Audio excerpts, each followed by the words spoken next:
राधे राधे प्यारे भक्तों, भक्ति रस में आप सभी का हार्दिक स्वागत है। आशा है कि आप सब सकुशल होंगे और कार्तिक स्नान कर अध्याय का पाठ सुनकर पुण्य अर्जित कर रहे होंगे।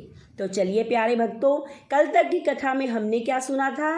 नारद जी और दैत्यराज जलंधर का संवाद। नारद जी ने देवताओं के कहने पर दैत्यराज को पार्वती जी की शोभा बताई और उन्हें कहा कि आप उसे अपने राज्य में ले आइए।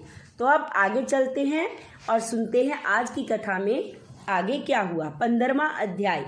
राजा पृथु ने नारद जी से पूछा, हे नारद जी, तब दैत्यराज ने क्या किया, वह सब मुझे विस्तार से सुनाइए। नारद जी ने बताया कि उनके चले जाने पर जलंधर ने अपने राहु नामक दूत को बुलाकर कैलाश पर जाने की आज्ञा दी और कहा कि वहां पर एक जटाधारी शंभु नामक योगी रहता है, उससे मेरा ऐश्वर्य कहकर उसकी सर्वांग सुंदरी भामिनी को मेरे लिए मांग लाओ। यह सुनकर वह दूत शिवजी के स्थान पर पहुंचा, परंतु नंदी ने उसे सभा के भीतर जाने नहीं दिया, किंतु वह अपनी उग्रता से शिवजी की सभा में चला गया और शंकर के आगे बैठकर अपनी आज्ञा लेकर सब संदेश सुनाया। फिर तो राहु नामक दूत के ऐसा कहते ही भगवान शूलपाणी के आगे पृथ्वी फोड़कर एक शब्द वाला पुरुष प्रकट हो गया, जिसका सिंह के समान मुख था और जो कि मानो दूसरा नरसिंह था। वह दौड़कर राहु को खाने चला तो राहु बड़े जोर से भागा, परंतु उस पुरुष ने राहु को पकड़ लिया। फिर उसने शिवजी की शरण ले अपनी रक्षा मांगी। शिवजी ने उस पुरुष को राहु को छोड़ देने को कहा।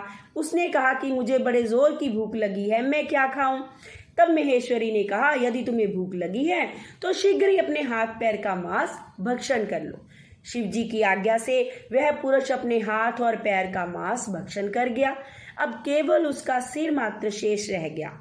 तब उसका ऐसा कृत्य देखकर शिवजी ने प्रसन्न होकर उसे अपना आज्ञाकारी मानकर अपना प्रिय गण बना लिया और कहा कि मेरी पूजा की तरह ही अब सदैव तेरी पूजा भी होती रहेगी और जो मनुष्य मेरी पूजा करेंगे वह मेरे प्रिय होंगे, परंतु जो मनुष्य साथ में तेरी पूजा करेंगे वो मुझे अत्यंत प्रिय होंगे। शिवजी ने ऐसा वर पाकर उस पुरुष को बड़ी प्रसन्नता हुई। उस दिन से वह शिवजी द्वारा स्वीकृति मुख नामक गण होकर स्थित वहीं पर रहने लगा।